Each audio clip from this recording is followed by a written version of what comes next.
ಸರ್ಕಾರದ ಕೃಷಿ ಹಾಗೂ ರೈತರ ಕಲ್ಯಾಣ ಮಂತ್ರಾಲಯ.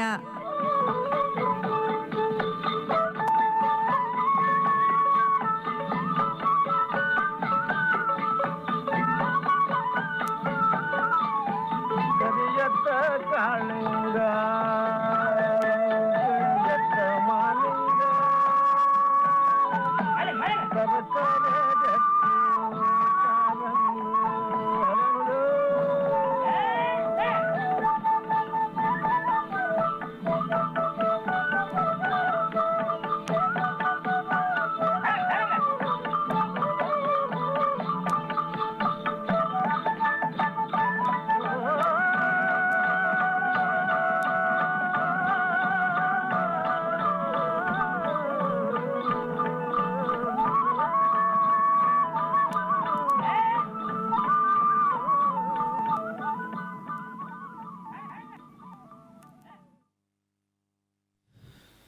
ಕೃಷಿರಂಗ ಪ್ರಾಯೋಜಿತ ಕಾರ್ಯಕ್ರಮ ಕಿಸಾನ್ ವಾಣಿ ಕೇಳುವ ರೈತ ಬಾಂಧವರಿಗೆಲ್ಲ ಶರಣಾರ್ಥಿಗಳು.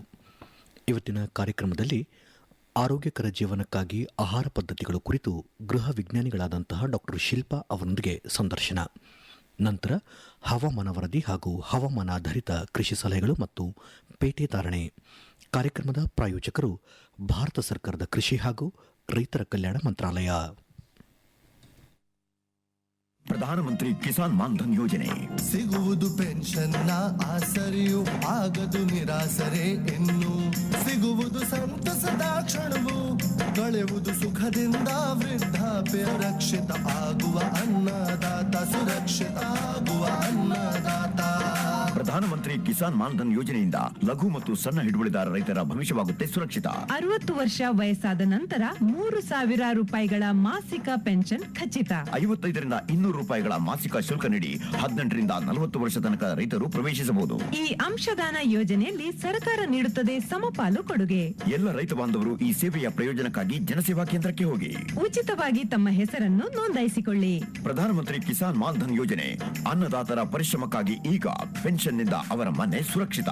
ಕೃಷಿ ಮತ್ತು ರೈತ ಕಲ್ಯಾಣ ಖಾತೆ ಭಾರತ ಸರ್ಕಾರದ ವತಿಯಿಂದ ಜನಹಿತಕ್ಕಾಗಿ ಜಾರಿ.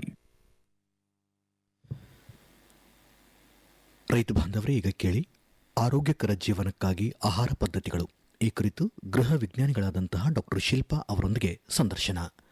ಸಂದರ್ಶಕರು ಅಮರೀಶ್ ಆಶಿಹಾಳ್. ರೈತ ಬಾಂಧವರಿಗೆಲ್ಲ ನಮಸ್ಕಾರ. ರೈತ ಬಾಂಧವರೇ, ನಮ್ಮ ಇಂದಿನ ರೈತರ ಕಾರ್ಯಕ್ರಮದಲ್ಲಿ ಮುಖ್ಯವಾಗಿ ನಾವು ಈ ಬದುಕಿಗೆ ಒಂದು ಗುಣಮಟ್ಟದ ಆಹಾರವನ್ನು ತಗೋಬೇಕು. ಜೊತೆಗೆ ಕೃಷಿಯಲ್ಲಿ ತೊಡಗಿರುವಂತಹ ರೈತ ಬಾಂಧವರು ಪೌಷ್ಟಿಕ ಆಹಾರ ಆಗಿರ್ಬೋದು ಮತ್ತೆ ಒಳ್ಳೆಯ ಗುಣಮಟ್ಟ ಆಹಾರವನ್ನು ಪಡ್ಕೋಬೇಕು ಎಂಬಂತಹ ಒಂದು ವಿಚಾರವನ್ನ ನಮ್ಮ ವಿಜ್ಞಾನಿಗಳು ಹೇಳ್ತಿರ್ತಾರೆ.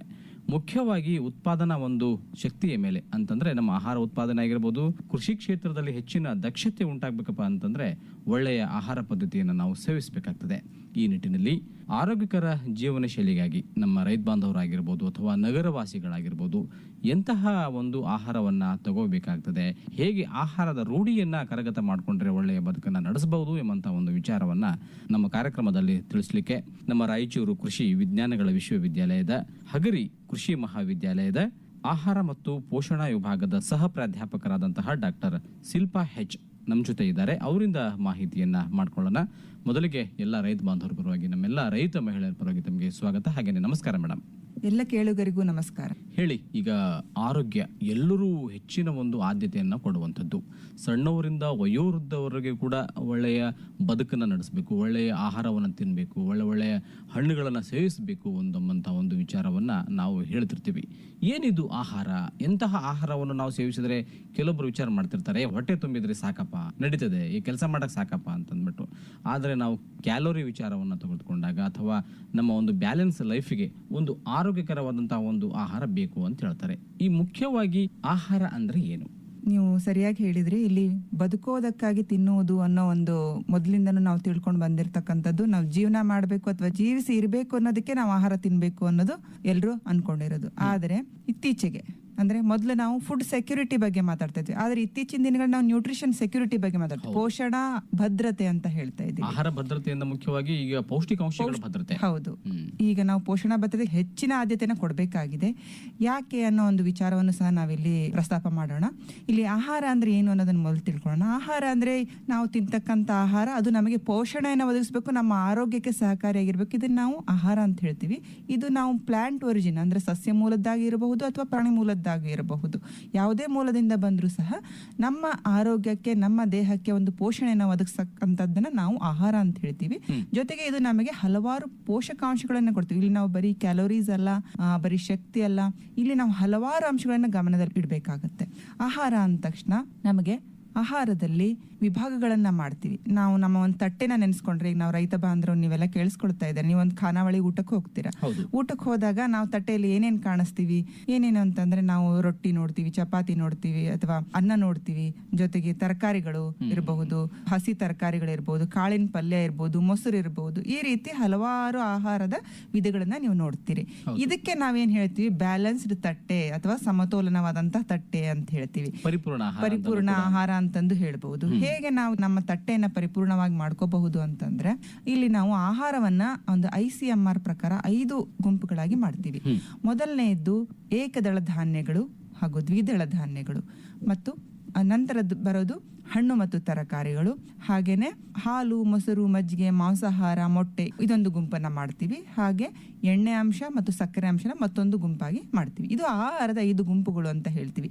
ಈ ಎಲ್ಲ ಆಹಾರದ 5 ಗುಂಪುಗಳು ಸಹ ನಮ್ಮ ತಟ್ಟೆಯಲ್ಲಿ ಬಂದಾಗ ಮಾತ್ರ ನಮ್ಮ ತಟ್ಟೆ ಪರಿಪೂರ್ಣ ಅಥವಾ ಸಮತೋಲನವಾಗಿ ಇರ್ಲಿಕ್ಕೆ ಸಾಧ್ಯತೆ ಇದೆ. ಇದು ಪರಿಪೂರ್ಣವಾಗಿ ಇರಬೇಕು ಅಂತಂದ್ರೆ ಇಲ್ಲಿ ಇಂಬ್ಯಾಲೆನ್ಸ್ ಆಗಬಾರ್ದು. ಅಂದ್ರೆ ಏಕದಳ ಧಾನ್ಯ ಜಾಸ್ತಿ, ದ್ವಿದಳ ಧಾನ್ಯ ಕಮ್ಮಿ, ಅಥವಾ ತರಕಾರಿ ಜಾಸ್ತಿ, ಹಣ್ಣು ಕಮ್ಮಿ, ಈ ತರದ್ದಲ್ಲ. ಇದಕ್ಕಾಗಿನೇ ಒಂದು ಸಿಸ್ಟಮ್ ಮಾಡಲಾಗಿದೆ. ಆ ಸಿಸ್ಟಮ್ ಏನು ಅಂತಂದ್ರೆ ಒಂದು ಫುಡ್ ಪಿರಾಮಿಡ್ ಅಂತ ಹೇಳಿ. ಯಾವುದೇ ಒಂದು ಹಣ್ಣು ತಿನ್ಬೇಕಪ್ಪ ಅಂತಂದ್ರೆ ಮುಂಜಾನೆಯಿಂದ ಸಾಯಂಕಾಲ ಹಣ್ಣು ತಿನ್ನೋದೇ ಅಲ್ಲ. ಈಗ ಕೆಲವೊಬ್ರು ತೂಕ ಕಡಿಮೆ ಮಾಡ್ಲಿಕ್ಕೆ ಏನ್ ಮಾಡ್ತಾರೆ, ಜ್ಯೂಸ್ ಡಯಟ್ ಅಂತ ಮಾಡ್ತಾರೆ, ಬರೀ ಇಡೀ ದಿನ ಜ್ಯೂಸ್ ಅನ್ನ ತಗೊಂಡ್ಬಿಟ್ಟು. ಸೊ ಅದು ಸಮತೋಲನವಾಗಿರ್ಲಿಕ್ಕೆ ಸಾಧ್ಯ ಇಲ್ಲ, ಅದರಿಂದ ನಮ್ಮ ಆರೋಗ್ಯ ಚೆನ್ನಾಗಿರ್ಲಿಕ್ಕೆ ಸಾಧ್ಯ ಇಲ್ಲ. ಇಲ್ಲಿ ನಾವು ಚೆನ್ನಾಗಿರ್ಬೇಕು ನಮ್ಮ ಆರೋಗ್ಯ ಅಂದಾಗ ಅಲ್ಲಿ ಪ್ರಮಾಣನೂ ಅಷ್ಟೇ ಮುಖ್ಯ ಆಗುತ್ತೆ. ಈಗ ನಾನೇನು ಹೇಳಿದೆ ಆಹಾರದ 5 ಗುಂಪುಗಳು ಅಂತ, ಆ 5 ಗುಂಪುಗಳು ಪ್ರಮಾಣ ಬಹಳ ಇಂಪಾರ್ಟೆಂಟ್ ಆಗಿರುತ್ತೆ. ಅದಕ್ಕಾಗಿ ನಾವೇನ್ ಮಾಡ್ತೀವಿ, ಫುಡ್ ಪಿರಾಮಿಡ್ ಅಂತ ಹೇಳಿ ನಮ್ಮ ICMR ಮತ್ತು ನ್ಯಾಷನಲ್ ಇನ್ಸ್ಟಿಟ್ಯೂಟ್ ಆಫ್ ನ್ಯೂಟ್ರಿಷನ್ ಅವರು ಮಾಡಿದ್ದಾರೆ. ಈ ಹಿಂದೆ ಅಂದ್ರೆ ಕಳೆದ ಒಂದು 4 ತಿಂಗಳ ಹಿಂದಷ್ಟೇ ಈ ಫುಡ್ ಪಿರಾಮಿಡ್ ಏನ್ ಹೇಳುತ್ತೆ ಅಂದ್ರೆ, ಕೆಳಗಿನ ಭಾಗ ಅಂದ್ರೆ ಪಿರಾಮಿಡ್ ಅಲ್ಲಿ 4 ಭಾಗಗಳಾಗಿ ಮಾಡಲಾಗುತ್ತೆ.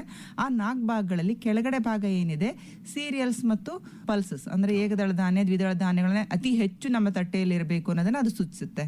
ಅದ್ರ ನಂತರ ಬರೋದು ಹಣ್ಣು ತರಕಾರಿ, ಅದ್ರ ನಂತರ ಬರೋದು ಮಾಂಸಾಹಾರ ಮತ್ತು ಹಾಲು ಮೊಸರು, ಅದ್ರ ನಂತರ ಬರೋದು ಎಣ್ಣೆ ಮತ್ತು ಸಕ್ಕರೆ ಅಂತ ಹೇಳ್ತಿದ್ವಿ. ಆದ್ರೆ ಈಗ 4 ತಿಂಗಳ ಹಿಂದೆ ಇದನ್ನ ಬದಲಾಯಿಸಲಾಗಿದೆ. ಯಾಕೆ ಬದಲಾಯಿಸಲಾಗಿದೆ ಅಂತಂದ್ರೆ, ನಾವು ಹೆಚ್ಚಿನ ಗಮನವನ್ನ ಪ್ರೊಟೆಕ್ಟಿವ್ ಫುಡ್ಸ್ ಅಂದ್ರೆ ಹಣ್ಣು ತರಕಾರಿಗಳೇನು ಬರುತ್ತಲ್ಲ, ಇವು ನಾವು ಪ್ರೊಟೆಕ್ಟಿವ್ ಫುಡ್ಸ್ ಅಂತ ಹೇಳ್ತೀವಿ. ಇವುಗಳನ್ನ ಜಾಸ್ತಿ ಸೇವನೆ ಮಾಡಿ, ಅದ್ರ ನಂತರ ಸೀರಿಯಲ್ಸ್, ಏಕದಳ ಧಾನ್ಯ ಮತ್ತು ದ್ವಿದಳ ಧಾನ್ಯಗಳನ್ನ ಸೇವನೆ ಮಾಡಿ ಅನ್ನೋ ಒಂದು ಕಾನ್ಸೆಪ್ಟ್ ಇತ್ತೀಚೆಗೆ ಬಂದಿರತಕ್ಕಂಥದ್ದು. ಸೊ ಇಲ್ಲಿ ನಾವು ಯಾಕೆ ಈ 5 ಆಹಾರದ ಗುಂಪುಗಳನ್ನ ನಾವು ನಮ್ಮ ತಟ್ಟೆಯಲ್ಲಿ ಸೇರಿಸ್ಕೋಬೇಕು ಅಂತಂದ್ರೆ, ಒಂದೊಂದು ಆಹಾರನು ಸಹ ಒಂದೊಂದು ಪೋಷಣೆಯನ್ನ ನಮಗೆ ಕೊಡುತ್ತೆ, ಪೌಷ್ಟಿಕಾಂಶನ ಕೊಡುತ್ತೆ. ನೀವು ಕೇಳಿರ್ಬಹುದು ಕ್ಯಾಲೋರೀಸ್ ಅಂತ ಹೇಳಿ. ಈಗ ಆಹಾರದ ಮುಖ್ಯವಾದಂತ ಕೆಲಸ ಏನು ಅಂತ ನಾವು ತಿಳ್ಕೊಳ್ಳೋದಾದ್ರೆ, ಒಂದನೇದ್ದು ನಮ್ಗೆ ಶಕ್ತಿಯನ್ನು ಕೊಡ್ತಕ್ಕಂಥದ್ದು. ಈಗ ಯಾವ ರೀತಿ ಒಂದು ವೆಹಿಕಲ್ ಅಥವಾ ಒಂದು ಕಾರ್ ಮೂವ್ ಆಗ್ಬೇಕಂದ್ರೆ ಪೆಟ್ರೋಲ್, ಫ್ಯೂಯಲ್ ಅದಕ್ಕೇನು, ಇಂಧನ ಏನು, ಅದಕ್ಕೆ ಪೆಟ್ರೋಲ್ ಅಥವಾ ಡೀಸೆಲ್. ಅದೇ ರೀತಿ ನಮ್ಮ ದೇಹದಲ್ಲಿ ಐಚ್ಛಿಕ ಮತ್ತು ಅನೈಚ್ಛಿಕ ಕಾರ್ಯಗಳು ನಡೀತಾ ಇರುತ್ತೆ. ನಾನು ಇಷ್ಟಪಟ್ಟು ಮಾಡ್ತಕ್ಕಂಥ ಕೆಲಸ ಐಚ್ಛಿಕ ಕೆಲಸ ಅಂತೀವಿ. ಅನೈಚ್ಛಿಕ ಕೆಲಸ ಅಂದ್ರೆ ನಮ್ಮ ದೇಹದ ಒಳಗಡೆ ತಾನೇ ಎಲ್ಲಾ ಅಂಗಾಂಗಗಳು ಕೆಲಸ ಮಾಡ್ತಾರೆ, ಎಲ್ಲದಕ್ಕೂ ಸಹ ಶಕ್ತಿ ಬೇಕಾಗಿರುತ್ತೆ.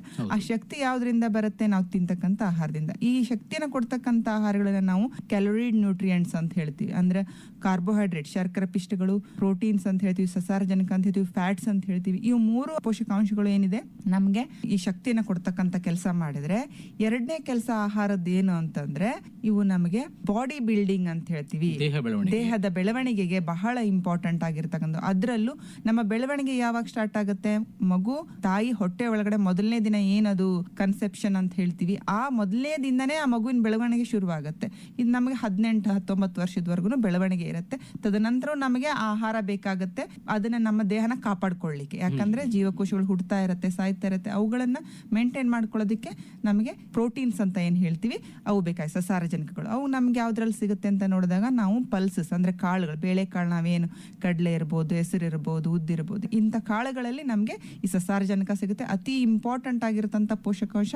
ಮತ್ತೆ ಅದರಲ್ಲೂ ಮಕ್ಕಳಿಗೆ, ಗರ್ಭಿಣಿಯರಿಗೆ ಮತ್ತು ಹಾಲುಣಿಸುವಂತ ತಾಯಂತರಿಗೆ ಅತಿ ಮುಖ್ಯವಾಗಿ ಬೇಕಾಗಿರ್ತಕ್ಕಂಥ ಪೋಷಕಾಂಶ ಅಂತ ಹೇಳ್ಬೋದು. ಹಾಗೇನೆ ನಾವು ಪ್ರೊಟೆಕ್ಷನ್ ಮಾಡುತ್ತೆ ಈ ಆಹಾರ. ನಮಗೆ ಪ್ರೊಟೆಕ್ಷನ್ ಅಂದ್ರೆ ಏನು? ಇಮ್ಯುನಿಟಿ ಕೊಡ್ತಕ್ಕಂಥದ್ದು, ರೋಗ ನಿರೋಧಕ ಶಕ್ತಿನ ಕೊಡ್ತಕ್ಕಂಥದ್ದು ಆಹಾರ ಆಗಿದೆ. ಸೊ ಈ ಪ್ರೊಟೆಕ್ಷನ್ ಮಾಡ್ತಕ್ಕಂಥ ಕೆಲಸ ಮಾಡ್ತಕ್ಕಂಥದ್ದು ಯಾವುದು ಅಂತ ನೋಡಿದಾಗ ಹಣ್ಣು ತರಕಾರಿಗಳು ನಮ್ಮನ್ನ ರೋಗದಿಂದ ಮುಕ್ತವಾಗಿ ಇಡ್ಲಿಕ್ಕೆ ಸಹಾಯ ಮಾಡುತ್ತೆ. ಅವುಗಳಲ್ಲಿ ಏನು ಅಂಶಗಳಿರುತ್ತೆ ಅಂತ ನೋಡಿದಾಗ ವಿಟಮಿನ್ಸ್ ಅಂತ ಕೇಳಿರ್ಬೋದು, ಮಿನರಲ್ಸ್ ಅಂತ ಕೇಳಿರ್ಬೋದು, ಇವುಗಳು ನಮ್ಗೆ ರೋಗ ನಿರೋಧಕ ಶಕ್ತಿನ ಕೊಡ್ಲಿಕ್ಕೆ ಸಹಾಯ ಮಾಡುತ್ತೆ. ಸೊ ಈ ರೀತಿ ಇವೆಲ್ಲ ಆಹಾರದ ಅಂಶಗಳು ನಮ್ಮ ತಟ್ಟೆಯಲ್ಲಿ ಇದ್ದಾಗ ಮಾತ್ರ ಇದು ಪರಿಪೂರ್ಣವಾಗಿ ಇರ್ಲಿಕ್ಕೆ ಸಾಧ್ಯ ಆಗುತ್ತೆ, ನಾವು ಆರೋಗ್ಯವಂತವಾಗಿರ್ಲಿಕ್ಕೆ ಸಾಧ್ಯ ಆಗುತ್ತೆ. ಮುಖ್ಯವಾಗಿ ತಾವು ಹೇಳಿದಂಗೆ ಈ 4 ಭಾಗಗಳನ್ನ ಮಾಡಿದಾಗ ಸಮತೋಲನ ಒಂದು ನಿಯಮಿತವಾಗಿ ನಾವು ಎಲ್ಲಾ ಆಹಾರದ ಕಾಂಪೋನೆಂಟ್ಗಳನ್ನ ಬಳಸ್ತಾ ಇರಬೇಕು.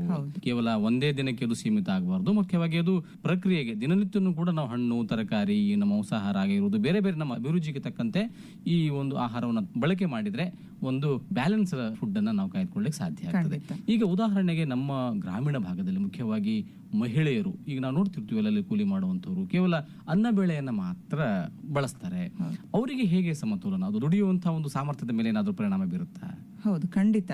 ಇಲ್ಲಿ ನಾವು RDE ಅಂತ ಹೇಳ್ತೀವಿ, ರೆಕಮೆಂಡೆಡ್ ಡೈಟರಿ ಎಲಿವೆನ್ಸಸ್ ಅಂತ ಹೇಳ್ತೀವಿ. ಅಂದ್ರೆ ಭಾರತೀಯರಿಗಾಗಿನೇ ICMR ಮತ್ತು NIN ಅಂತ ಏನ್ ಹೇಳ್ತೀವಿ, ಇವೆರಡು ಇನ್ಸ್ಟಿಟ್ಯೂಟ್ಸ್ ಸೇರ್ಬಿಟ್ಟು ಈಗ ಅವರ ವಯಸ್ಸು, ಅವರ ಲಿಂಗ ಮತ್ತು ಏನು ಎತ್ತರ, ತೂಕ, ಇವುಗಳ ಆಧಾರದ ಮೇಲೆ ಯಾರ್ಯಾರು ಎಷ್ಟೆಷ್ಟು ಪ್ರಮಾಣದಲ್ಲಿ ಪೋಷಕಾಂಶಗಳನ್ನು ತಗೋಬೇಕು. ಉದಾಹರಣೆಗೆ ಒಬ್ಬ ಅಡಲ್ಟ್ ಮ್ಯಾನ್ ಅಂದ್ರೆ ಒಬ್ಬ ವಯಸ್ಕ ಮನುಷ್ಯ ಏನಿದಾನೆ ಅವನು 2060 ಕಿಲೋ ಕ್ಯಾಲರೀಸ್ ಅಷ್ಟು ಕ್ಯಾಲರೀಸ್ ಅಂದ್ರೆ ಶಕ್ತಿ ಕೊಡ್ತಕ್ಕಂಥ ಆಹಾರ ತಗೋಬೇಕು. ಪ್ರೋಟೀನ್ಸ್ ಅಂತ ಬಂದಾಗ ಅವನ ಬಾಡಿ ತೂಕ ಅಂದ್ರೆ ಈಗ 60 kg ಇದಾನೆ ಅಂದ್ರೆ 60 ಗ್ರಾಮ್ನಷ್ಟು ಪ್ರೋಟೀನ್ ತಗೋಬೇಕು. ಈ ರೀತಿ ಬೇರೆ ಬೇರೆ ಪೋಷಕಾಂಶಗಳಿಗೂ ಸಹ ರೆಕಮೆಂಡೇಶನ್ ಇರುತ್ತೆ. ಅದನ್ನ ನಾವು ಇಲ್ಲಿ ನಮ್ಮ ಕಾರ್ಯ ಚಟುವಟಿಕೆಗೂ ತಕ್ಕ ಹಾಗೂ ನಮ್ಮ ಪೋಷಕಾಂಶಗಳ ಅಗತ್ಯತೆ ಬದಲಾಗುತ್ತೆ. ಬರೀ ನಮ್ಮ ಲಿಂಗ ಮತ್ತು ನಮ್ಮ ವಯಸ್ಸು ಮಾತ್ರ ಅಲ್ಲ. ಅಂದ್ರೆ ಇಲ್ಲಿ ನಾವು 3 ಕ್ಯಾಟಗರಿ ಮಾಡ್ತೀವಿ. 3 ಕ್ಯಾಟಗರಿ ಏನು ಅಂತಂದ್ರೆ ಸೆಡೆಂಟ್ರಿ ವರ್ಕರ್, ಕುಳಿತು ಕೆಲಸ ಮಾಡ್ತಕ್ಕಂಥದ್ದು, ಆಫೀಸಲ್ಲಿ ಕುತ್ಕೊಂಡು ಕೆಲಸ ಮಾಡೋರು, ಎಂಜಿನಿಯರ್ಸ್ ಇರಬಹುದು, ಆಫೀಸಲ್ಲಿ ಕೆಲಸ ಮಾಡೋರು. ಎರಡನೇದ್ದು ಮಾಡರೇಟ್ ವರ್ಕರ್, ಸ್ವಲ್ಪ ಈಗ ಟೇಲರ್ಸ್ ಇರಬಹುದು, ಸ್ವಲ್ಪ ಹೆವಿ ಕೆಲಸ, ದೈಹಿಕವಾಗಿ ಶ್ರಮ ಇರ್ತಕ್ಕಂಥದ್ದು. ಮೂರನೇದ್ದು ಹೆವಿ ವರ್ಕರ್ಸ್ ಅಂತ ಹೇಳ್ತೀವಿ, ಶ್ರಮಜೀವಿಗಳು. ಈಗ ಹೊಲದಲ್ಲಿ ಕೆಲಸ ಮಾಡೋರು ಇರ್ಬೋದು, ಕೂಲಿ ಕೆಲಸ ಮಾಡೋರು ಇರ್ಬೋದು, ಇವರೆಲ್ಲ ನಾವು ಹೆವಿ ವರ್ಕರ್ಸ್ ಅಂತ ಹೇಳ್ತೀವಿ. ಸೊ ಇವ್ರಿಗೆ ಈಗ ನಾವು ಒಬ್ಬ ಸೆಡೆಂಟ್ರಿ ಮ್ಯಾನಿಗೆ ಅಂದ್ರೆ ಕುಳಿತು ಕೆಲಸ ಮಾಡೋನಿಗೆ 2060 ಕ್ಯಾಲೋರೀಸ್ ಬೇಕಂದ್ರೆ ಈ ಶ್ರಮಜೀವಿಗೆ 1000 ಜಾಸ್ತಿ ಕ್ಯಾಲೋರೀಸ್ ಬೇಕಾಗುತ್ತೆ. ಅವನ ಪೋಷಕಾಂಶಗಳ ಅಗತ್ಯತೆ ಇನ್ನೂ ಹೆಚ್ಚಾಗುತ್ತೆ, 1 ಪಟ್ಟು ಹೆಚ್ಚಾಗುತ್ತೆ. ಆದ್ರೆ ಏನಾಗ್ತಾ ಇದೆ, ನಮ್ಮಲ್ಲಿ ನಾವು ಅಗತ್ಯತೆ ಹೆಚ್ಚಿದೆ ಆದ್ರೆ ಕನ್ಸಂಪ್ಷನ್ ಅಂತ ಏನ್ ಹೇಳ್ತೀವಿ, ಬಳಕೆ ಕಡಿಮೆ ಇದೆ. ಹಾಗಾಗಿ ಏನಾಗ್ತದೆ, ಇಂಬ್ಯಾಲೆನ್ಸ್ ಆಗ್ತಾ ಇದೆ, ಅಸಮತೋಲನ ಅಂತ ಹೇಳ್ತೀವಿ. ಅಸಮತೋಲನ ಆದಾಗ ಇಕ್ವಿಲಿಬ್ರಿಯಂ, ಎನರ್ಜಿ ಇಕ್ವಿಲಿಬ್ರಿಯಂ ಆಗ್ತಾ ಇಲ್ಲ. ಇಲ್ಲಿ ನಾವು ಕೆಲಸ ಹೆಚ್ಚಿಗೆ, ತಿನ್ನೋದು ಕಡಿಮೆ ಆದಾಗ ತೂಕ ಆಬ್ವಿಯಸ್ಲಿ ಕಡಿಮೆ ಆಗುತ್ತೆ. ಅಲ್ಲಿ ನಾವು ಅಂಡರ್ ನ್ಯೂಟ್ರಿಷನ್ ಅಂತ ಹೇಳ್ತೀವಿ. ಇದು ಬಹಳ ಮುಖ್ಯವಾಗಿ ಇರುವಂತದ್ದು, ನಮ್ಮಲ್ಲಿ ಅಪೌಷ್ಟಿಕತೆ ಇರುವಂತದ್ದು. ಈಗ ಮಹಿಳೆ ಮತ್ತು ಗರ್ಭಿಣಿ ತಾಯಂದಿರಲ್ಲಿ ಈ ರಕ್ತಹೀನತೆ ಅನ್ನುವಂಥದ್ದು ಇದು ಬಹಳ ಕಂಡು ಬರ್ತಾ ಇದೆ. ಇದಕ್ಕೇನ್ ಕಾರಣ, ಪರಿಹಾರ ಅಂತ ಹೇಳ್ತೀರಿ? ಹೌದು. ಸೊ ಈ ಇಂಬ್ಯಾಲೆನ್ಸ್ ಏನಿದೆ, ನಾನೀಗ ಹೇಳ್ದಾಗೆ ನಮ್ಮ ಭಾರತ ಬರೀ ಅಪೌಷ್ಟಿಕತೆ ಅಂದ್ರೆ ಕಡಿಮೆ ಆಹಾರ ತಿನ್ನೋದ್ರಿಂದ ಅಪೌಷ್ಟಿಕತೆಯನ್ನು ಅನುಭವಿಸ್ತಾ ಇಲ್ಲ. ಇಲ್ಲಿ ಒಂದು ಸೆಕ್ಷನ್ ಆ ಥರ ಆದರೆ, ಒಂದು ಜನ ಆ ಥರ ಆದರೆ, ಇನ್ನೊಂದು ಕಡೆ ಏನಾಗ್ತದೆ, ನಾವು ಮೆಟ್ರೋ ಸಿಟಿಗಳಲ್ಲೆಲ್ಲ ನೋಡಿದಾಗ ಫಿಸಿಕಲ್ ಆಕ್ಟಿವ್ ಇಲ್ಲ, ಬಟ್ ಅವರಲ್ಲಿ ಇನ್ಕಮ್ ಜಾಸ್ತಿ ಇದೆ. ಅವ್ರು ತಿಂತಕ್ಕಂಥ ಆಹಾರ ಪ್ರೊಟೆಕ್ಟಿವ್ ಫುಡ್ಸ್ ತಿಂತಾ ಇಲ್ಲ, ಅವರು ಬರೀ ಎನರ್ಜಿ ಕೊಡ್ತಕ್ಕಂಥ ಫುಡ್ಗಳು ಮತ್ತು ಜಂಕ್ ಫುಡ್ಸ್ಗಳು, ಆ ಥರದ ಫುಡ್ಸನ್ನು ತಗೊಂಡು ಅವರು ಅಪೌಷ್ಟಿಕತೆಯಿಂದ ನರಳ್ತಾ ಇದ್ದಾರೆ. ಒಬೆಸಿಟಿ ಅನ್ನೋ ಒಂದು ತೊಂದರೆ ಇಲ್ಲಿ ನಮ್ಮಲ್ಲಿ ಬಡ ಜನರು ಅಥವಾ ಕೂಲಿ ಕಾರ್ಮಿಕರು, ನಮ್ಮ ಹೆಣ್ಮಕ್ಳು, ಇವರೆಲ್ಲಾನು ಕಡಿಮೆ ಆಹಾರ ತಿಂದು ಅಪೌಷ್ಟಿಕತೆಯಿಂದ ಈ 2 ಕ್ಯಾಟಗರಿನ ನಾವು ನೋಡಬಹುದು. ಇಲ್ಲಿ ನಾವು ಮಹಿಳೆಯರು ಮತ್ತು ಗರ್ಭಿಣಿಯರು ಮತ್ತು ಪ್ರೌಢ ಮಹಿಳೆಯರು ಇಂಥವ್ರನ್ನೆಲ್ಲ ನಾವು ತಗೊಂಡಾಗ ಇಲ್ಲಿ ನಮ್ಮಲ್ಲಿ ಅನಿಮಿಯಾ ಅನ್ನೋದು ಸಾಕಷ್ಟು ರಾರಾಜಿಸ್ತಿದೆ ಅಂತ ಹೇಳ್ಬೋದು. ಸುಮಾರು 60% ನಮ್ಮ ದೇಶದಲ್ಲಿ ಅನಿಮಿಯಾ ಇದೆ. ಸೊ ಅನಿಮಿಯಾ ಅಂದ್ರೆ ಏನು, ರಕ್ತಹೀನತೆ ಅಂತ ಹೇಳ್ತೀವಿ. ಹಿಮೋಗ್ಲೋಬಿನ್ ನ ಪ್ರಮಾಣ ರಕ್ತದಲ್ಲಿ ಕಡಿಮೆ ಇರುತ್ತೆ. ಇದು ಯಾಕೆ ಈ ತೊಂದರೆ ಕಂಡು ಬರ್ತಾ ಇದೆ ಅಂತಂದ್ರೆ, ನಾವು ಸರಿಯಾದ ಪ್ರಮಾಣದಲ್ಲಿ ಕಬ್ಬಿಣಾಂಶ ಇರ್ತಕ್ಕಂಥ ಆಹಾರ ಸೇವನೆ ಮಾಡ್ತಾ ಇಲ್ಲ, ಶಕ್ತಿಯ ಕೊರತೆ ಇದೆ ನಮ್ಮ ಆಹಾರದಲ್ಲಿ, ಪ್ರೋಟೀನ್ನ ಕೊರತೆ ಇದೆ. ಈ ಎಲ್ಲ ತೊಂದರೆಗಳಿಂದ ನಾವು ಈ ಅನಿಮಿಯಾ ಅನ್ನೋ ಒಂದು ರೋಗಕ್ಕೆ ಎಲ್ಲರೂ ತುತ್ತಾಗ್ತಾ ಇದ್ದೀವಿ. ಈ ಅನಿಮಿಯಾಯಿಂದ ಬರೀ ರಕ್ತಹೀನತೆ ಮಾತ್ರ ಆಗೋದು ಅಲ್ದೇನೆ, ಮುಂದೆ ಆ ತಾಯಿ ಗರ್ಭಿಣಿ ಆಗ್ತಾಳೆ. ಇದು ಪ್ರೌಢಾವಸ್ಥೆಯಲ್ಲೇ ಶುರುವಾಗುತ್ತೆ. ಯಾವಾಗ ಹೆಣ್ಣು ಮಗು ಋತುಮತಿ ಆಗ್ತಾಳೆ ಆವಾಗಿಂದಾನೇ ಈ ತೊಂದರೆ ಶುರುವಾಗುತ್ತೆ. ನಾವು ಏನ್ ಮಾಡ್ತೀವಿ, ಹಳ್ಳಿಗಳಲ್ಲಿ ಗಂಡು ಮಗುವಿಗೆ ಕೊಡುವಂತ ಒಂದು ಪ್ರಾಮುಖ್ಯತೆಯನ್ನ ನಾವು ಹೆಣ್ಣು ಮಗಳಿಗೆ ಕೊಡೋದಿಲ್ಲ, ಆದ್ರೆ ನಾವು ಹೆಣ್ಣು ಮಗುವಿಗೆ ಅತಿ ಹೆಚ್ಚು ಹೆಚ್ಚಿನ ಪ್ರಾಮುಖ್ಯತೆಯನ್ನು, ಹೆಚ್ಚಿನ ಪೋಷಣೆ ನಾವು ಹೆಣ್ಮಗುವಿಗೆ ಕೊಡಬೇಕಾಗುತ್ತೆ. ಯಾಕಂದ್ರೆ ನಾವು ಮುಂದಿನ ಪ್ರಜೆಗಳು, ಮುಂದಿನ ಮಕ್ಕಳು ನಾವು ಹೆಲ್ದಿ ಆಗಿರಬೇಕು, ನಮ್ಮ ನಾಗರಿಕರು ಹೆಲ್ದಿ ಆಗಿರಬೇಕು, ಆರೋಗ್ಯವಂತರಾಗಿರ್ಬೇಕು, ಬುದ್ಧಿವಂತರು ಆಗಿರ್ಬೇಕು. ಮುಖ್ಯವಾಗಿ ಇವೆಲ್ಲ ಬೇಕು ಅಂತಂದ್ರೆ ನಾವು ಆ ಹೆಣ್ಣು ಮಗುವಿಗೆ ಅತಿ ಹೆಚ್ಚಿನ ಒಂದು ಇಂಪಾರ್ಟೆನ್ಸ್ ಅನ್ನ ಕೊಟ್ಬಿಟ್ಟು ನಾವು ಕೇರ್ ಅನ್ನ ತಗೊಂಡು ಒಳ್ಳೆ ಆಹಾರಗಳನ್ನ, ಪೌಷ್ಟಿಕ ಆಹಾರ ಕೊಡಬೇಕಾಗುತ್ತೆ. ಪ್ರೌಢಾವಸ್ಥೆಯಲ್ಲೇ ಶುರುವಾಗಿದೆ. ನಿಮ್ಗೆಲ್ಲ ಈಗ ಗೊತ್ತಿರ್ಬೋದು, ಪೋಷಣಾ ಅಭಿಯಾನದಲ್ಲಿ ಅಂಗನವಾಡಿಗಳೆಲ್ಲ ಕಿಶೋರಿಯರಿಗೆ, ಮಹಿಳೆಯರಿಗೆ, ಗರ್ಭಿಣಿ ಮಹಿಳೆಯರು, ಅದರಲ್ಲೂ ಬಾಣಂತಿ ಮಹಿಳೆಯರಿಗೆ ಆಹಾರ ಕೊಡ್ತಾರೆ. ಯಾಕೆ ಅವರಿಗೆ ಕೊಡಬೇಕು ಅಂತ ನಾವು ವಿಚಾರ ಮಾಡಿದಾಗ ಇಲ್ಲಿ ನಾವು ಅವರು ಆರೋಗ್ಯವಂತರಾಗಿದ್ರೆ ನಮ್ಮ ಮುಂದಿನ ಪ್ರಜೆಗಳು ಆರೋಗ್ಯವಂತರಾಗಿರ್ತಾರೆ ಅನ್ನೋ ಒಂದು ಉದ್ದೇಶದಿಂದ ಇಲ್ಲಿ ನಾವು ಇನ್ನೊಂದು ಏನ್ ಮಾಡ್ತೀವಿ, ಗರ್ಭಿಣಿ ಇದ್ದಾಗ ಆ ತಾಯಿ ಹೆಚ್ಚಿನ ಆಹಾರ ತಿನ್ಬಹುದು, ಆದ್ರೆ ಬಾಣಂತಿ ಆದಾಗ ಮತ್ತೆ ಆಹಾರನ ಕಡಿಮೆ ಸೇವನೆ ಮಾಡ್ಲಿಕ್ಕೆ ಶುರು ಮಾಡ್ಬಿಡ್ತಾರೆ. ಆದ್ರೆ ಬಾಣಂತಿಯಲ್ಲಿ ಗರ್ಭಿಣಿ ಇದ್ದಾಗಿನಕ್ಕಿಂತ ಹೆಚ್ಚಿನ ಆಹಾರ ಅವಳಿಗೆ ಬೇಕಾಗುತ್ತೆ. ಅದನ್ನ ಗಮನ ವಹಿಸ್ಕೊಂಡು ನಾವು ಅದಕ್ಕೆ ಯಾವ ರೀತಿ ಆಹಾರ ಸೇವನೆ ಮಾಡಬೇಕು ಅನ್ನೋದನ್ನ ಸಹ ನಾವು ಮಾತಾಡಬಹುದು. ಒಳ್ಳೆಯದು ಮೇಡಮ್, ಬಹಳಷ್ಟು ವಿಚಾರಗಳನ್ನ ನಮ್ಮ ಕೇಳುಗರಿಗೆ ಹೇಳಿದ್ರಿ. ಮುಖ್ಯವಾಗಿ ಸಮತೋಲನ ಆಹಾರ ನಮ್ಮ ತಟ್ಟೆಯಲ್ಲಿ ಇರಬೇಕು. ತಾವು ಹೇಳಿದ ಹಾಗೆ ದ್ವಿದಳ ಧಾನ್ಯಗಳು, ಏಕದಳ ಧಾನ್ಯಗಳು, ಜೊತೆಗೆ ಮುಖ್ಯವಾಗಿ ನಮ್ಮ ಹಣ್ಣುಗಳು, ತರಕಾರಿಗಳು, ಸಕ್ಕರೆ ಅಂಶಗಳು ಎಲ್ಲವೂ ಬೇಕಾಗ್ತದೆ. ಇಲ್ಲಿ ಸಮತೋಲನ ಆಹಾರ ಮಾಡದೇ ಇದ್ರೆ ಅಥವಾ ಸೇವನೆ ಮಾಡದೇ ಇದ್ರೆ ಏನೆಲ್ಲ ಸಮಸ್ಯೆಗಳು ಕಂಡು ಬರ್ತಾವಂತ ಹೇಳ್ತೀರಿ? ಈಗ ಸಮತೋಲನ ಆಹಾರ ಸೇವನೆ ಮಾಡದೇ ಇದ್ರೆ ಏನಾಗಬಹುದು ಅಂತೇಳಿ ಇಲ್ಲಿ ನಾವು ಪ್ರಮಾಣನೂ ಬಹಳ ಇಂಪಾರ್ಟೆಂಟ್ ಅಂತ ಹೇಳಿದೆ. ಅಂದ್ರೆ ಈಗ ನಾನು ಬೇಳೆಕಾಳು, ಹಾಲು, ಮೊಸರು ಅಥವಾ ಮೊಟ್ಟೆ ಇವುಗಳನ್ನ ಚೆನ್ನಾಗಿ ಸೇವನೆ ಮಾಡಬೇಕು, ತರಕಾರಿಗಳನ್ನ ಹೆಚ್ಚಿನ ಸೇವನೆ ಮಾಡಬೇಕು ಅಂತ ಹೇಳಿದೆ. ಈ ಪ್ರಮಾಣ ನಾನು ಹೆಚ್ಚಿಗೆ ಮಾಡ್ದೇನೆ ಕೊನೆ ಆಹಾರದ ಗುಂಪು ಹೇಳಿದೆ, ಯಾವುದು ಎಣ್ಣೆ, ಸಕ್ಕರೆ ಅಂದೆ, ಅದನ್ನ ಹೆಚ್ಚಿಗೆ ತಗೊಂಡೆ ಅಂತ ಅನ್ಕೊಳ್ಳಿ. ಅವಾಗ ಏನಾಗುತ್ತೆ, ಮತ್ತೆ ಇಂಬ್ಯಾಲೆನ್ಸ್ ಆಗುತ್ತೆ, ಅಸಮತೋಲನ ಆಗುತ್ತೆ. ಸೊ ಹಾಗಾಗಿ ಪ್ರಮಾಣ ಬಹಳ ಇಂಪಾರ್ಟೆಂಟ್. ಮತ್ತೆ ನಾವು ಮೀಲ್ಸ್ ಅನ್ನ ನಾವು 3 ಭಾಗ ಮಾಡ್ತೀವಿ ಒಂದು ದಿನದಲ್ಲಿ. ಬೆಳಗ್ಗೆ ಉಪಹಾರ, ಮಧ್ಯಾಹ್ನದ ಊಟ, ರಾತ್ರಿಯ ಊಟ ಅಂತ 3 ಭಾಗಗಳಾಗಿ ಮಾಡ್ತೀವಿ. ನಡುವೆ ಕೆಲವೊಬ್ರು ತಿಂಡಿ ಅಂದ್ರೆ ಸ್ನಾಕ್ಸ್ ಅಂತ ತಗೊಳ್ತೀವಿ. ಸೊ ಈ ಉಪಹಾರ, ನಮ್ಮ ಈ ಊಟದಲ್ಲಿ ನಾವು ಏನ್ ಮಾಡ್ಬೇಕು, ಎಲ್ಲಾ ನಮ್ಮ ಮೀಲ್ಸ್ ಅಲ್ಲೂ ಸಹ ನಾವು ಸಮತೋಲನವಾಗಿರ್ಬೇಕು ನಮ್ಮ ಆಹಾರ. ಬರೀ ನಾನು ಬೆಳಗ್ಗೆ ಊಟ ಮಾತ್ರ ಚೆನ್ನಾಗಿ ತಿಂದೆ, ಮಧ್ಯಾಹ್ನ ಚೆನ್ನಾಗಿ ತಿಂದಿಲ್ಲ, ರಾತ್ರಿ ಹಾಗಲ್ಲ. ಸೊ ಪ್ರತಿಯೊಂದು ತಟ್ಟೆಯಲ್ಲೂ ನಾವು ಈ ಎಲ್ಲಾ ಆಹಾರದ ಗುಂಪುಗಳು ಸೇರೋ ತರ ನಾವು ಗಮನ ವಹಿಸಿ ನಾವು ಆಹಾರ ಸೇವನೆ ಮಾಡಬೇಕು. ಜೊತೆಗೆ ತಟ್ಟೆಯಲ್ಲಿ ಮಿನಿಮಮ್ 5 ಬಣ್ಣಗಳು ಇರಬೇಕು. ಸೊ ಯಾಕೆ ಅಂತಂದ್ರೆ, ಈಗ ನಾನು ಉದಾಹರಣೆ ಟೊಮ್ಯಾಟೋವನ್ನ ತಗೊಂಡ್ರೆ, ಟೊಮ್ಯಾಟೋಲಿ ನಮಗೆ ಲೈಕೋಪೀನ್ ಅನ್ನೋ ಒಂದು ಅಂಶ ಇರುತ್ತೆ.